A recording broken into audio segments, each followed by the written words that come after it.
October 3rd, 1804. The light came again last night, like it has every night for the past week. A strange thing, bright and silent, hanging low in the northern sky. It has set the whole village on edge. Old Ion at the tavern says it's a sign from God, while Mara refuses to let her children leave the house after dark. Everyone's nerves are thin, like a storm waiting to break. I cannot say I feel the same. My ancestors always taught me that when something is truly wrong, the creatures of this land will know before we do. The birds, the deer, they will flee. The forest will go quiet. But I've seen none of this. The owls still call, and the swallows swoop low at dusk, just as they always do. As long as the land itself remains calm, so will I. But tonight was different. I woke with a start, heart pounding, to the sound of something distant yet powerful. An explosion. It came from somewhere deep in the mountains to the east, beyond the forest and ridges. For a moment, everything was still. I got up and hurried to the window. The sky was dark, darker than it had been in days. The light, the strange star that had lingered for so long, was gone. And yet, the night felt heavier than before, as if holding its breath. Even the birds had gone silent. October 4th, 1804. The morning came slowly, the mist still clinging to the low hills, softening the world around me as I worked the field. The soil felt good beneath my hands, rich, dark, and eager to receive the seed. The quiet rhythm of sowing had always brought me peace, a calm that steadied the mind.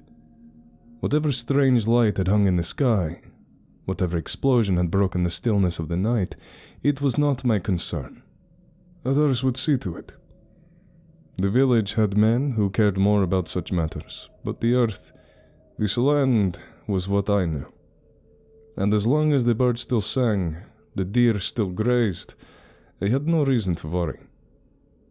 But, of course, peace never lingers for long. I was halfway through the field when I spotted him. Theodore, coming up from the road, running like a man possessed. He was stumbling more than running, his face flushed with drink, though it was barely past sunrise. Even from a distance I could see the wild panic in his eyes. He was shouting before he even reached me, his voice cracking from the strain. Lucas! Lucas, my God, they're all gone! All of them! I straightened up from my work, wiping the dirt from my hands as he approached. His breaths came in ragged gasps, his clothes wrinkled and mismatched like he dressed in the dark. I could smell the sour stench of last night's tavern on him, even before he got close. "What's gone?" I asked, keeping my voice calm, though his panic was already grating on me. My flock, my sheep. Theodore's arms flailed in the air, his hands trembling. Every last one of them. Gone in the night. I raised my eyebrows. "Gone?" I said, slower this time. "How do you know? Did you see anything?" Wolves! He shouted wide-eyed, as if the word itself might explain everything. It must have been wolves, Lucas. They've taken a whole lot of them. There's not a trace left. I'm getting the men together. We're going to track them down. I studied him for a moment, letting the silence stretch between us. Theodore was always one for wild stories, more so when he had drank. The village tolerated him because of his father, God rest him. He had been a good man, a proud shepherd who lost few sheep in his day. But Theodore was not his father. "And what proof do you have of wolves?" I asked, eyeing him carefully. He threw his hands up in frustration, pacing back and forth in front of me. Proof? What proof do I need? The sheep are gone, aren't they? Proof, Theodore, I repeated. Did you find tracks? Did you see any sign that wolves were in your pasture? His mouth opened, but no words came. He blinked a few times, flustered, and shrugged helplessly. No tracks, but what else could it be? I let out a heavy sigh, feeling the weight of his irresponsibility hang between us. You're the shepherd, Theodore. It's your duty to keep watch over them. Wolves take what you let them, and if you spend your nights in the bottle instead of with your flock, what do you expect? His face reddened, anger flickering behind his eyes, but I stood tall, my posture unbending. I wasn't a man to be intimidated, especially not by the likes of Theodore, with his slurred speech and unsteady footing. The fire in him dimmed quickly under my gaze. I could see it. The shame creeping in, the realization that he was in no position to argue. My father, he began, his voice faltering. Your father, I interrupted, rarely lost a lamb in his life. And when he did, he took responsibility. He never blamed animals, or weather, or anything else beyond his control. He knew that as a shepherd, the flock is yours to protect. No one else. You cannot expect wolves to spare you because you weren't watching. Theodore's shoulders sagged, the weight of his failure sinking in. He glanced away, unable to meet my gaze. Hey, Lukasz, he muttered, his voice barely more than a whisper. You're right. I stepped closer, placing a firm hand on his shoulder. His hand hung low, and I could feel the tension in him begin to ease, the anger giving way to resignation. Listen, I said, softer this time. If there were wolves, you'd know. You'd find signs, tracks, fur, something. And after the noise we heard last night, it's likely any wolves that might have been around were scared off. That explosion shook the whole valley. Nothing would have dared come near. He nodded his head slowly, his breathing starting to even out. So what do you think happened then? He asked, his voice small like a boy asking his father for advice. That's what we'll find out, I replied. When I'm done here, I'll help you look. We'll check the woods, the hills, and see what we can find. But don't go stirring up the village with talk of wolves unless you have something to back it up. Fear spreads quicker than fire, and you don't want to be the one lighting the match. Theodore sighed deeply, rubbing his hand across his face, and gave me a nod of agreement. All right, Lukasz. I'll wait. We'll look together. Good, I said, giving his shoulder a firm squeeze before letting him go. Now head back and sober yourself up. We'll need clear heads to make sense of this.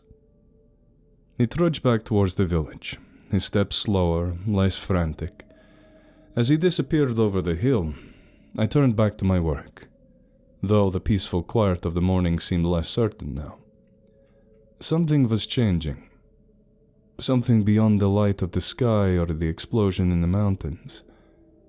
The land itself felt different, like it was waiting. And for the first time in years, I found myself wondering what might come next. As I watched Theodore disappear down the road, I couldn't help but shake my head. Wolves. It's always wolves, isn't it? Every time something goes wrong, they're the first to be blamed. Them and bears. A lost sheep, a ruined garden, even a missing chicken. It's always easier to blame the beasts of the wild more than look at the mirror and see what's really at fault. The truth is, wolves take what is left unguarded. They aren't thieves, just opportunists. They don't waste time on work poorly done, and neither do I. If I'm being honest, I've always had quite the respect for those creatures. They do more for me than Theodore or the rest of the village give them credit for. They keep the boar from overturning my fields, and they thin the deer that nibble away at my crops.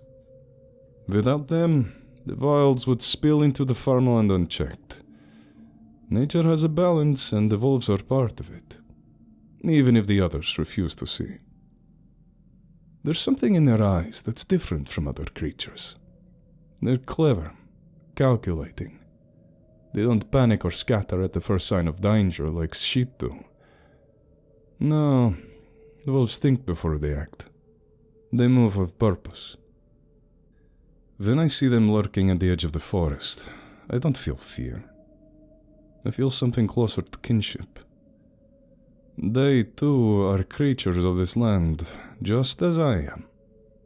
And as long as they don't threaten what's mine, I've no quarrel with them.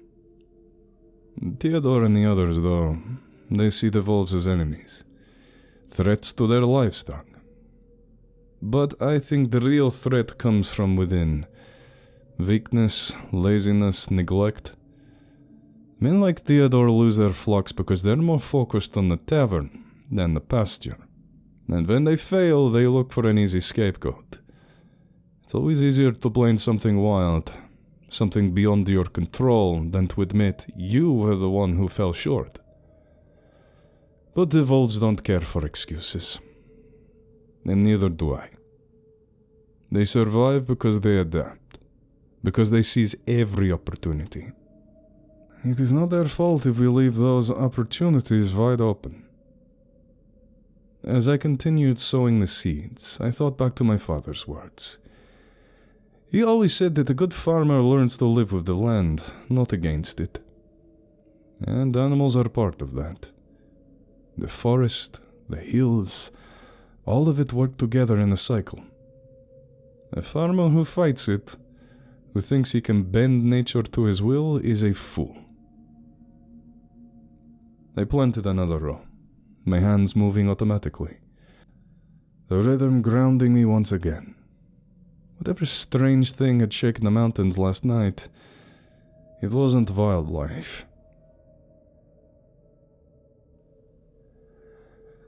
By midday, I had finished my work in the fields, the seeds tucked into the earth, and the mist long since burned away by the sun.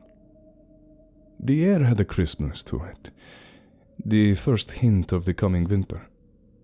I wiped the sweat from my brow and looked over to the rows, satisfied. But there was no time to linger. Theodore would be waiting, likely pacing in some nervous frenzy, eager to drag me off into the woods. I headed back to the house, the familiar creak of the old door greeting me as I stepped inside. The smell of dried herbs and faint scent of wood smoke still clung to the air. The place was small, just enough for one man. It hadn't always been so empty. On a rough-hewn table by the window was a small drawing. It was faded now, edges worn from being held too often, but the lines were still clear enough. A simple sketch.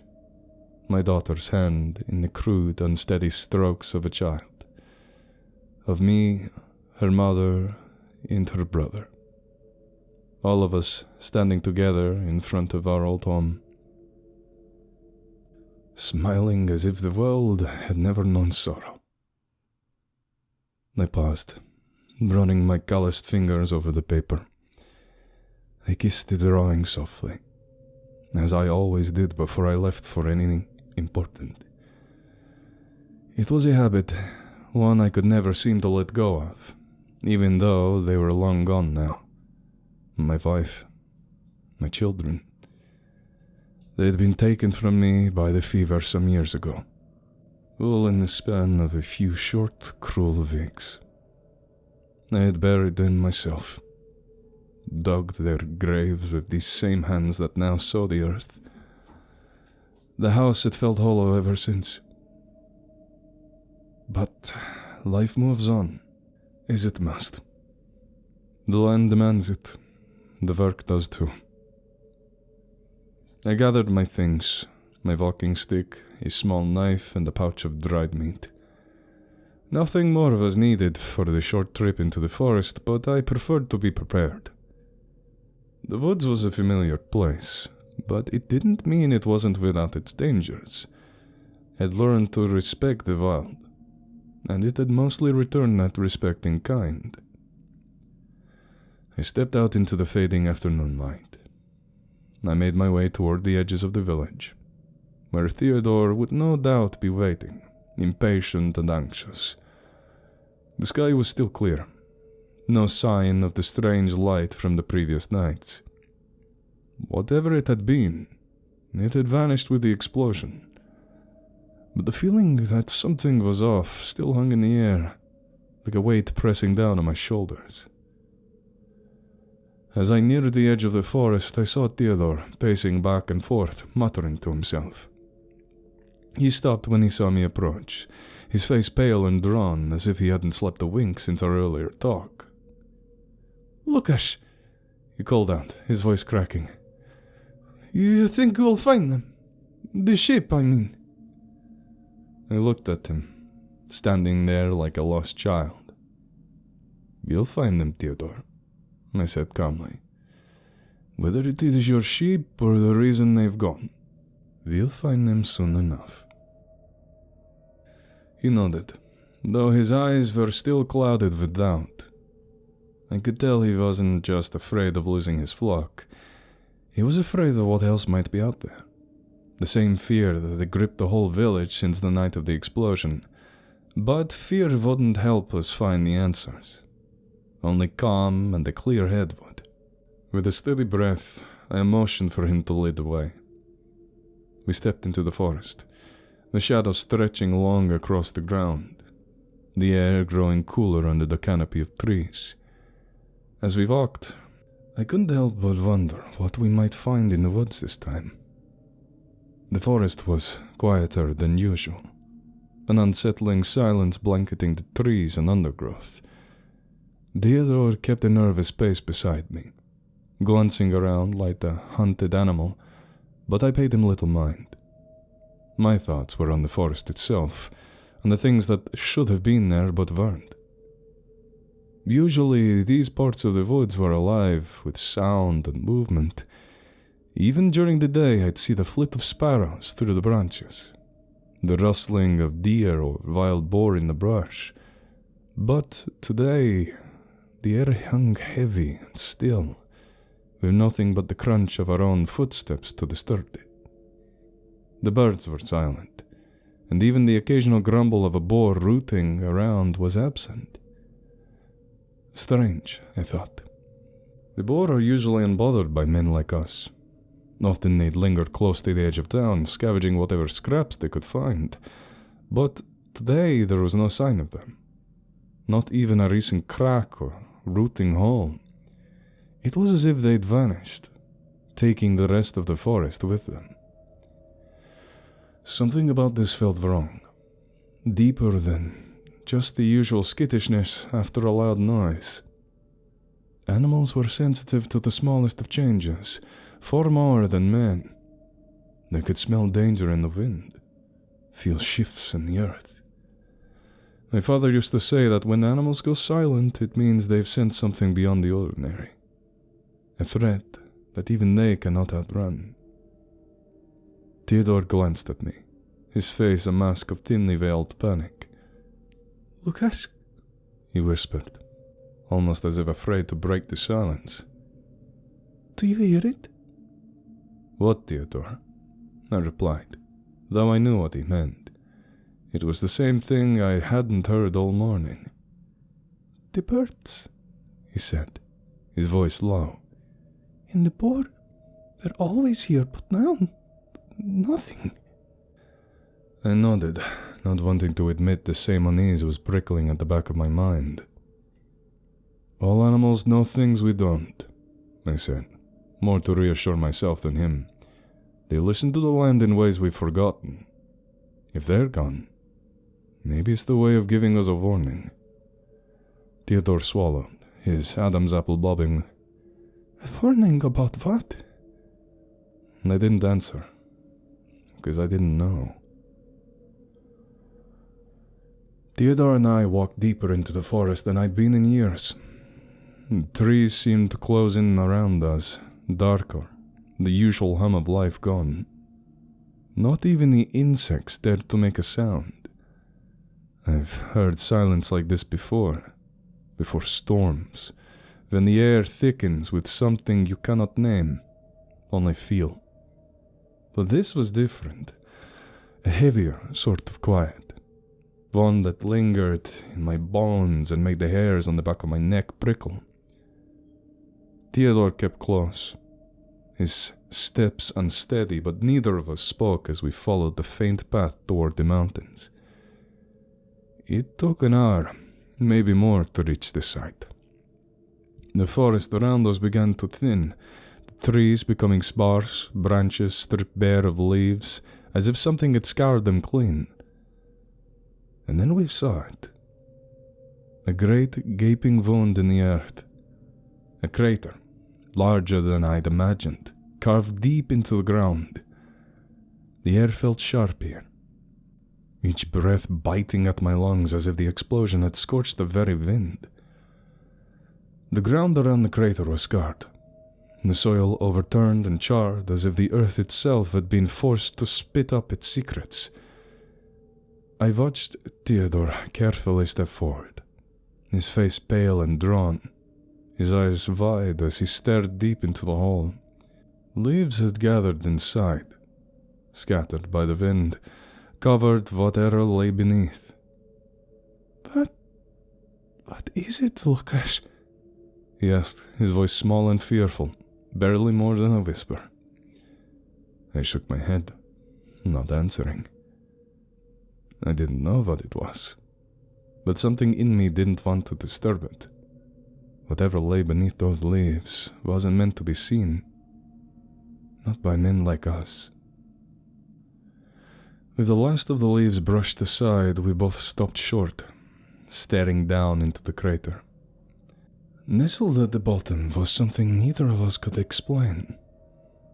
A large metal container, dark and scuffed, its surface marred by streaks of soot and strange, almost iridescent patches that caught the dull afternoon light. I'd never seen anything like it. It was round, with no visible openings or seams, like some kind of enormous barrel left half buried in the earth.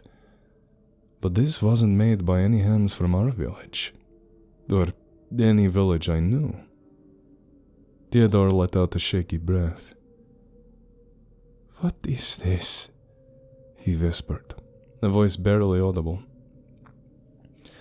Whatever it was old, as if it had been there for a long time before the explosion. I ran my hand down the smooth metal, cold to the touch despite being out in the sun. There was an emptiness to it, a hollow kind of silence that felt unnatural, as though whatever once had been within had long since departed. That was when I noticed the marks. Claw marks. Deep, jagged scratches in the soil surrounding the container, as if something with strong, powerful limbs had dragged itself free. The clawed furrows led away from the container, leaving gouges in the dirt, as it pulled itself up and out. Whatever had left this crater had made its way out in its own, leaving a trail in the disturbed soil. "Lukasz?" Theodore's voice was high and shaky. "What made those marks?" I didn't answer. My eyes followed the tracks, instinct pulling me to trace them further, beyond the edge of the crater and into the forest. I stepped carefully, Theodore trailing behind me, his breaths coming in short, nervous bursts. The clawed marks continued, weaving a slow path through the undergrowth, as though whatever had left them had struggled to move at first. Then they grew fainter, shallower, as if gaining strength with each passing step. The trail led to a tree at the edge of the small clearing. I looked up, and my blood ran cold. The marks climbed to the trunk, the bark gouged and shredded by those same claws, until halfway up, they vanished into nothing. The air was still, but the silence now felt heavier, pressing down on me, filled with an invisible weight. "It climbed," I said softly, my voice sounding foreign to my own ears. "And then it disappeared." Theodore stumbled back, wide-eyed, clutching his chest as if his heart might give out at any moment. "Disappeared?" he echoed. "How can something just disappear?" I kept staring at the place where the trail ended mid-air, something strange and unsettling twisting in my chest. "I don't know, Theodore," I replied quietly. "But whatever came out of that metal container, it didn't stay on the ground for long. For the first time, I felt a cold shiver run down my spine. As I ran my fingers over the gouged bark, feeling the roughness where those claws had torn through the tree, I tried to steady my breath. The air around us felt thick, almost charged, as if something unseen was watching. Theodore stood a few paces back, his eyes darting between me and the tree line, his face drained of color. I could sense the unease growing between us, like a weight hanging in the air. Then, cutting through the silence, heavy, came a sound. A deep, piercing wail like nothing I had ever heard. It started low, almost a groan, and rose up into a shriek that seemed to echo across the trees, filling the forest with an unnatural, unearthly noise. The sound was guttural, raw, a terrible mixture of anger and agony, the cry of something neither human nor animal. My hand froze against the tree. My breath caught in my throat. The sound was coming from towards the village. Theodore's face contorted in terror, his voice barely more than a strained whisper. Did you hear that, Lukasz?" I nodded, my mind racing. Whatever we'd uncovered here, it hadn't been the end of the mystery. It was only the beginning. The claw marks, the empty metal container, the silent forest, and now that dreadful cry. Whatever creature made those claw marks, it was out there, somewhere between us and the village, and from the sound of it, it was moving closer to town. I forced myself to breathe, pushed the fear down as best I could. "Come, Theodore," I said, my voice steadying. "We need to head back now." Theodore looked at me, wide-eyed, his whole body trembling. What if it's head for the village?" "Then we're the only ones who know," I replied, gripping his shoulder firmly. "And we need to warn them."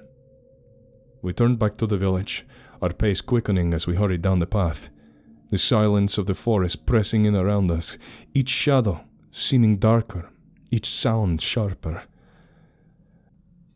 We were almost halfway back when something cold and wet struck my cheek.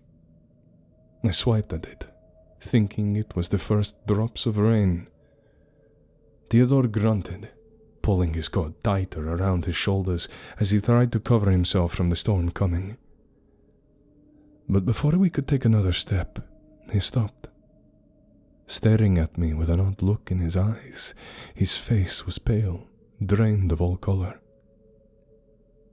"Lukasz," he said, his voice barely above a whisper. It's not raining." I opened my mouth to question him, but then his hand rose, his trembling finger pointing upwards into the canopy. I followed his gaze, tilting my head back. My breath hitched. Above us, nestled in the twisted branches, were Theodore's sheep, suspended in ways no sheep should have been. The entire flock, scattered across the trees like macabre ornaments, their bodies impaled on sharp broken limbs, the wall matted and stained dark. Blood dripped from above, thick and sluggish, spattering the leaves below. Each carcass was marred by ragged wounds, chunks missing from their sides, their heads twisted at unnatural angles. Theodore collapsed with a strangled gasp, falling back to the forest floor.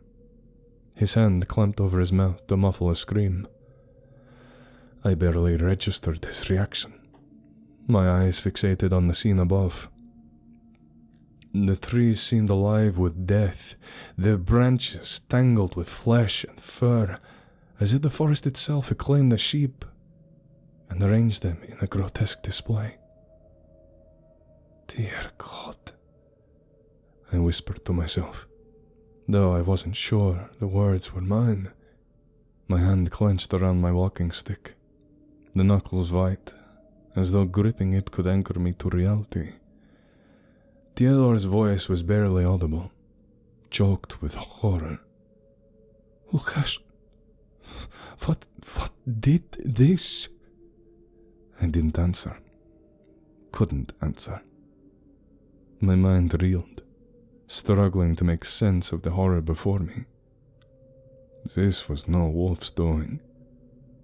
No creature of the forest had the will to lift an entire flock, to tear them apart and leave them strung up above like some twisted offering. Whatever had crawled out of the crater was no animal. It was something different, something beyond what I knew. The dreadful cry we'd heard from the village seemed to echo in my ears, and for the first time, true fear sank its claws into my heart. We sat in a stunned, horrific silence, the forest pressing in around us, heavy with the stench of death from above. Theodore's breaths were coming shallow and rapid, his face hidden in his hands. I couldn't bring myself to look up again, couldn't bear to see the twisted remains of the flock strung through the branches. Then, piercing through the stillness, came the unmistakable sound of human screams. Faint at first, carried on the cold breeze, but unmistakable.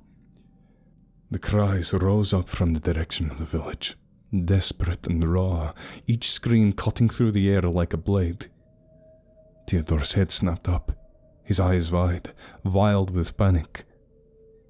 He scrambled to his feet, his face pale and drenched in sweat. "It's from the village," he stammered, his voice trembling. "The children, the elders, my wife." Before I could speak, Theodore was already moving. His fear propelled him forward, his steps unsteady as he broke into a sprint down the narrow path. I forced myself up, gripping my walking stick tightly as I followed, my mind racing, my heart pounding in my chest. The screams continued, cutting through the air with a visceral, gut-wrenching terror. The cries of men, women, children, a chorus of fear that grew louder with each step we took toward home. My mind conjured images of the village, of the families I knew, the people I'd grown up alongside. I didn't dare let myself imagine what was happening, what horror had reached our homes. The forest seemed to stretch on forever as we ran, each twisted root and branch an obstacle, as if the woods themselves were trying to hold us back. Theodore stumbled and fell, his hands clawing into the dirt as he pulled himself up, his eyes wide and desperate. I grabbed his arm, helping him up, not allowing him a moment to rest. "We have to keep going, Theodore," my voice urgent. "Whatever this is, they're the only ones who know. We have to warn them, get them to safety." He nodded, his breath ragged, and together we pushed on, each cry from the village spurring us faster, the unspoken dread gnawing at the edges of my mind. The sun was sinking low as we reached the edge of the village. In the fading light, the fields around us were stained with streaks of red. Theodore stumbled forward, stopping dead when his foot kicked something small, something pale. My heart lurched as I looked down. A severed hand lay in the dirt. Fingers curled inwards as though it was still grasping for life. Theodore gagged, stumbling back, but I forced myself to look. The hand was fresh, the blood barely dried, veins still dark beneath the skin. We pushed forward, my heart hammering against my ribs.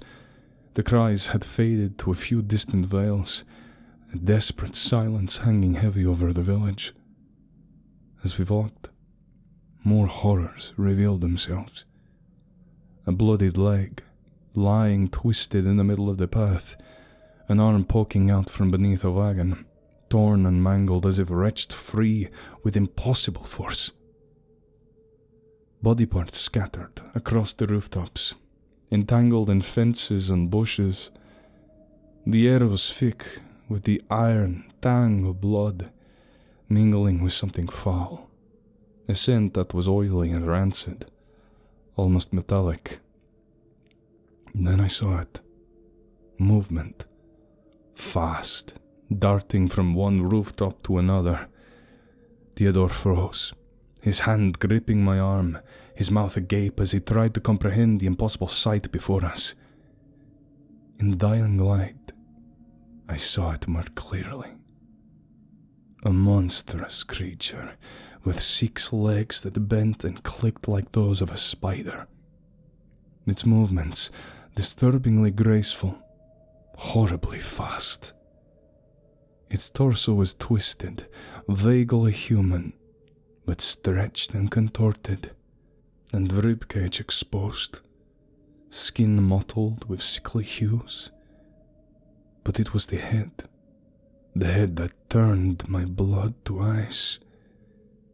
It was shaped like a snake's, sleek and scaled, but the eyes, there were far too many. Rows of glistening black eyes lined its face, each one unblinking, fixed and focused, darting between us and writhing bundles clenched in its hands. The creature held a child, barely more than a babe. In its 2 long, thin fingers, each tipped with curved claw-like nails. Before I could react, the creature's head jerked back, its mouth opening far wider than any jaw should stretch, revealing rows upon rows of jagged, glistening teeth.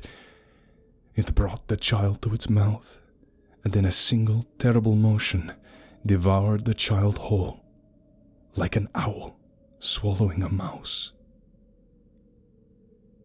Theodore collapsed beside me, a low whimper escaping his lips.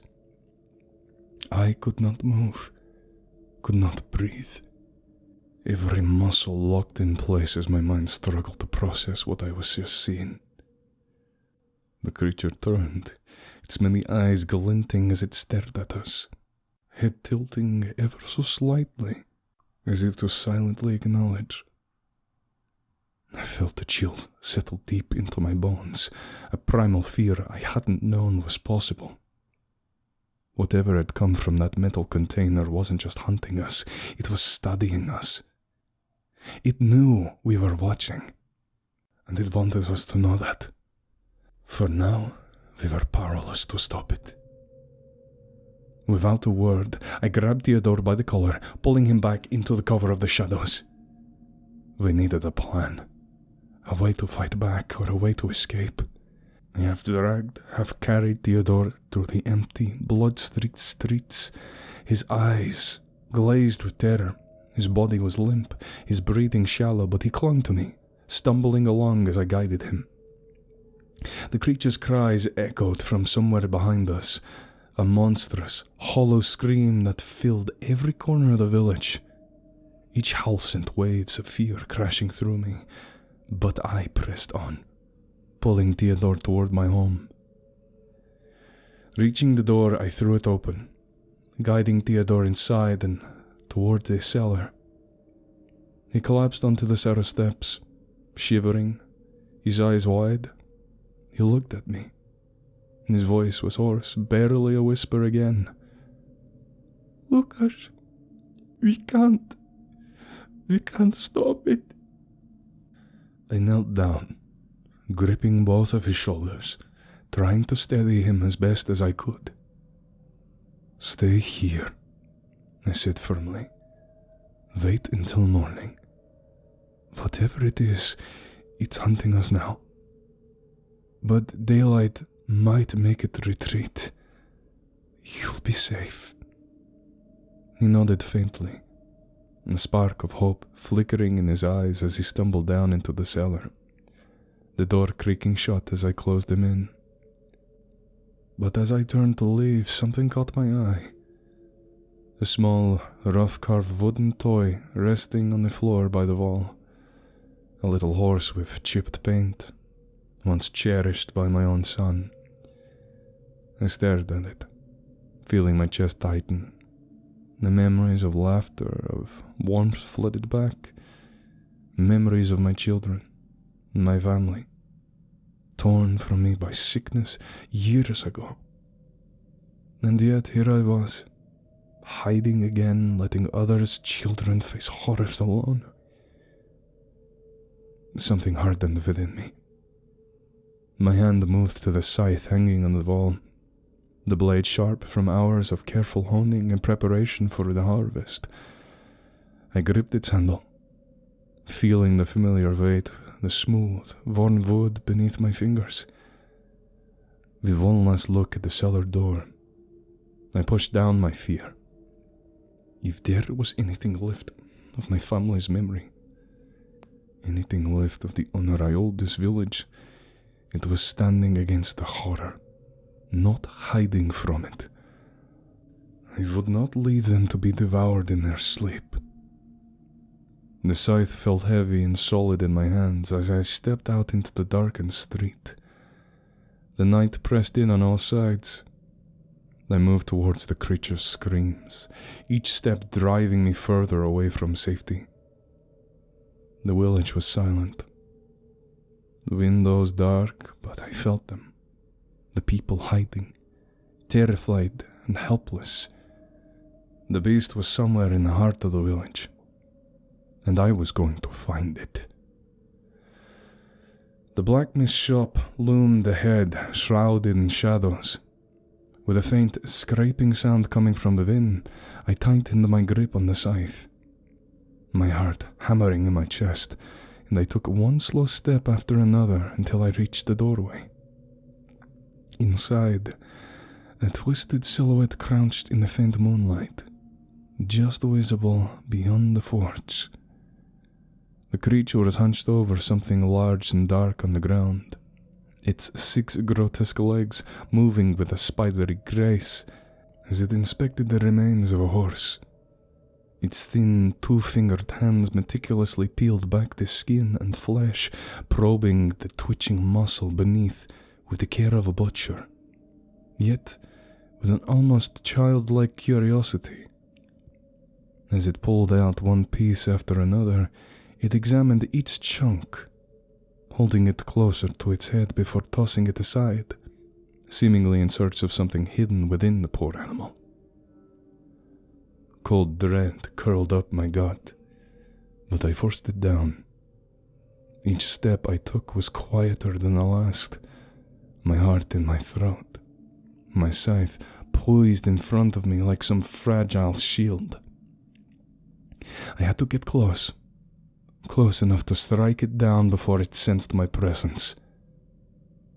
But as I neared the creature, a dog barked somewhere in the distance, a loud, clear sound that cut through the silence.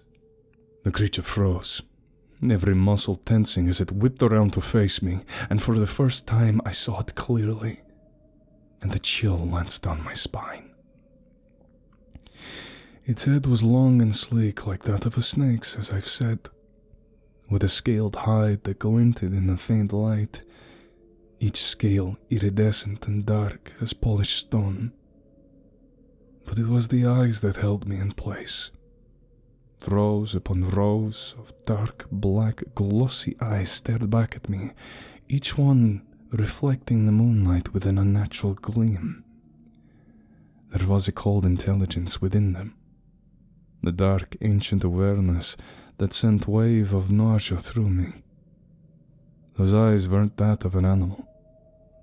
They were the eyes of something calculating, something capable of reasoning, of cruelty.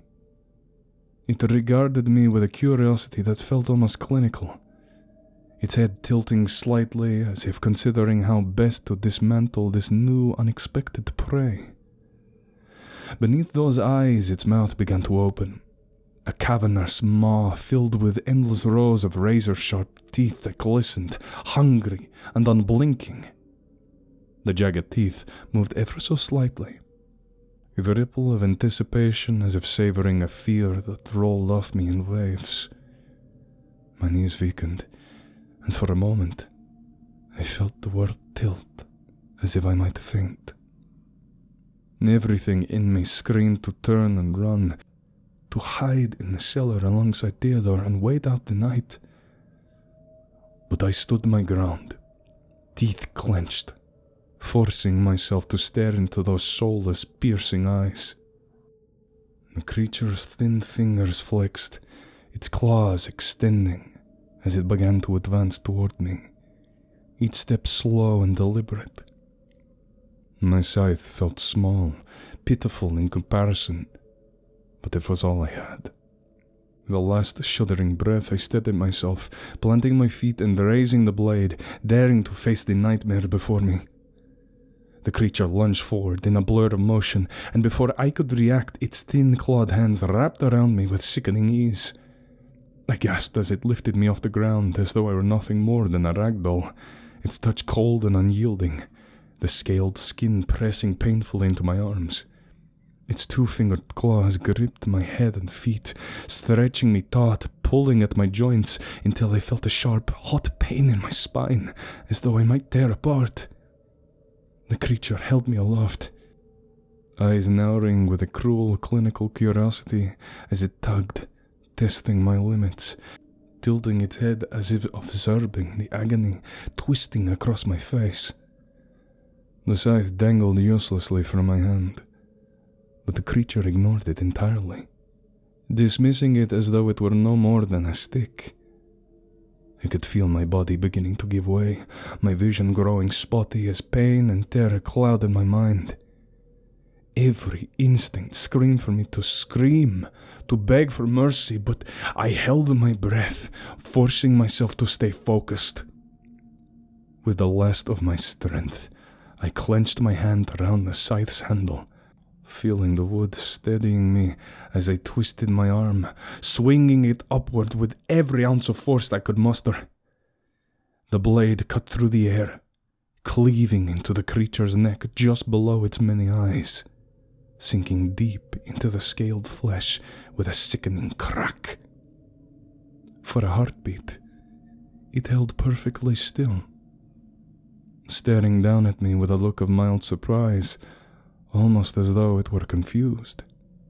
It lifted a hand to its neck, fingertips brushing the wound as a dark blue blood began to seep from between the scales, slow at first, then spurting with a violent force. The cold intelligence in its eyes flickered, replaced with something I could only hope was fear.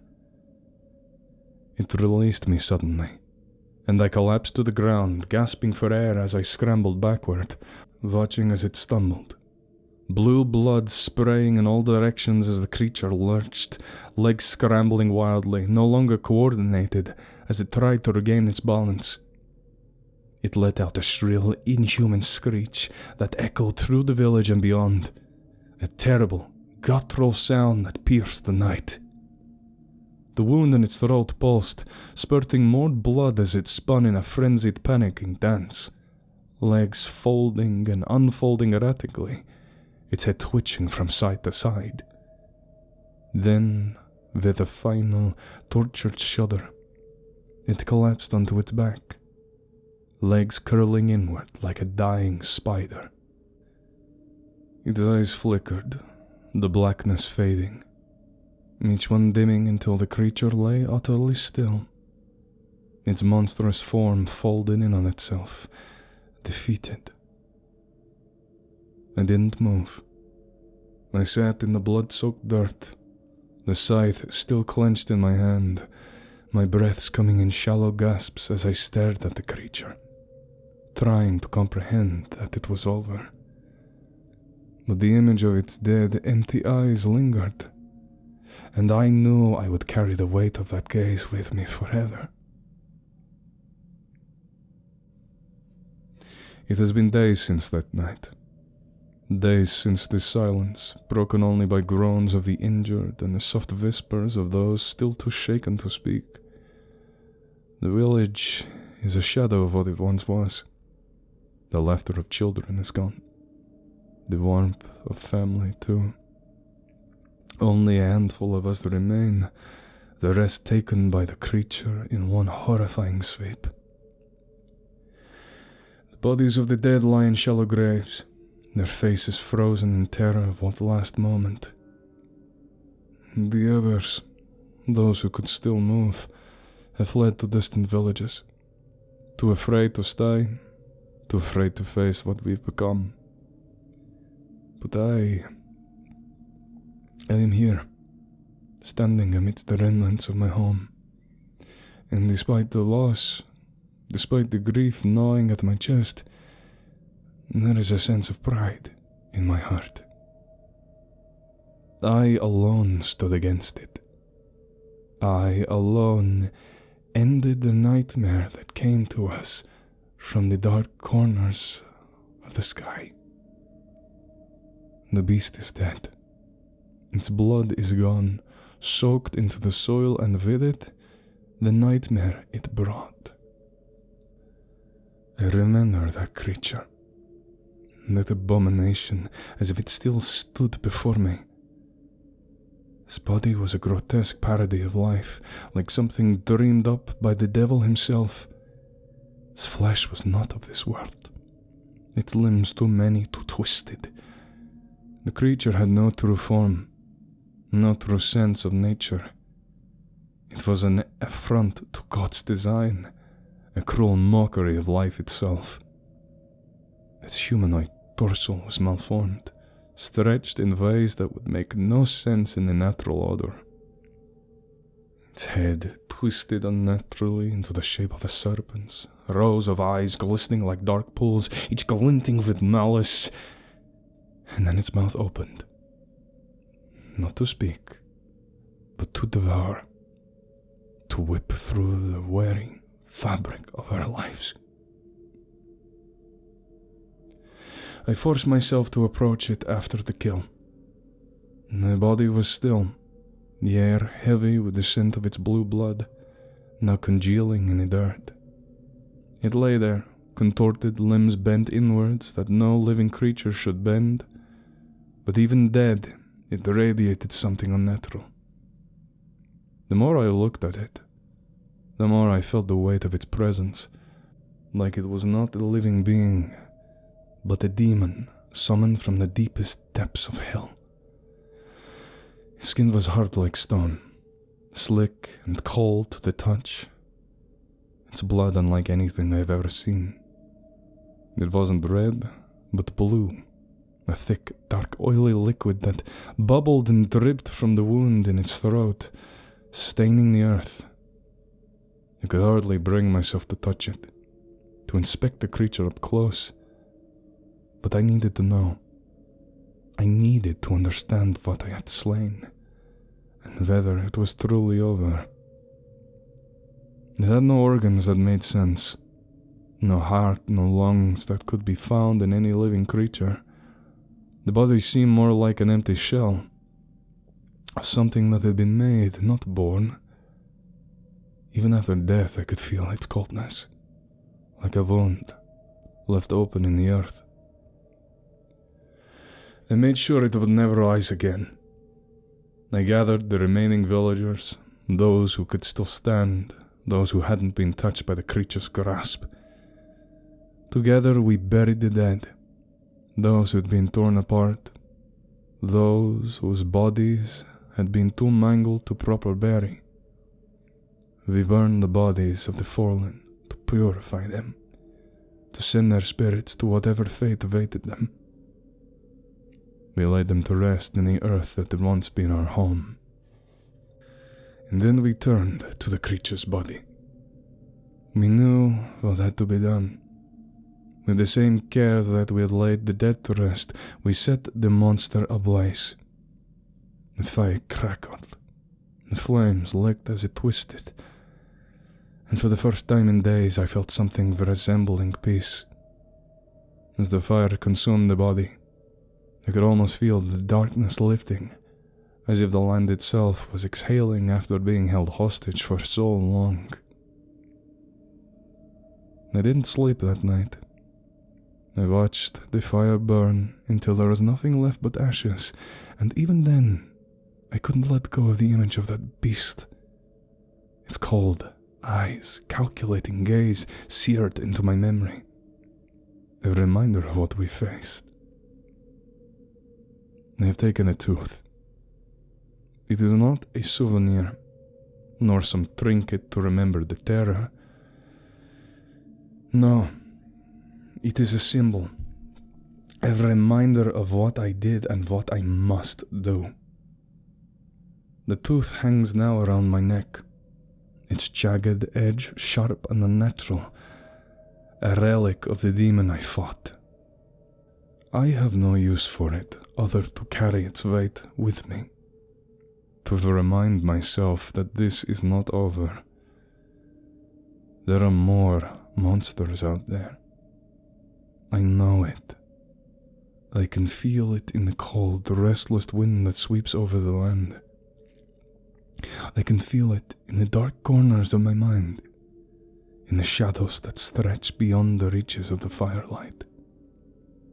That child, I cannot forget that child. Her screams, her helplessness as the creature's eyes fixed on her, those horrible, too many eyes, the way it swallowed her whole, as though she were no more than a morsel, a helpless meal to ease its hunger. It haunts me. It gnaws at my sides. I will not let that fate befall any more children. I will not let it happen again. There is work left to do. I am no longer just a farmer. I am a hunter now. A reaper of beasts. The scythe I carried for so many years in the fields of my farm now serve another purpose.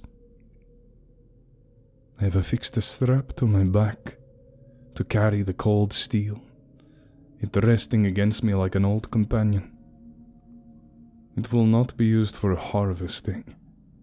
It will be used to reap, to cut down the demons that walk this earth. I know not where the path will lead me, but I know it is out there, in the wilds, in the dark places where nightmares live. They will feel my wrath. The beasts that devoured those children, the one that killed my people. It is only one of many, and I know this. I will find them. I will hunt down every last one. There will be no rest. There will be no more fear. The villagers may be gone, but their memory will drive me. For them, for their families, for the children who will never laugh again, I will seek out these creatures, these demons, and I will put an end to them, one by one, until they no longer dare to walk this earth. And I will wear this tooth around my neck, a reminder of my vow, and a constant reminder of the thing that almost ended us. It will never leave me. I will never forget. So I walk. I walk into the unknown, the vast, empty world stretching out before me. I walk, and I will continue to walk, as long as there are monsters to be slain. This is my path now, and I will not turn back.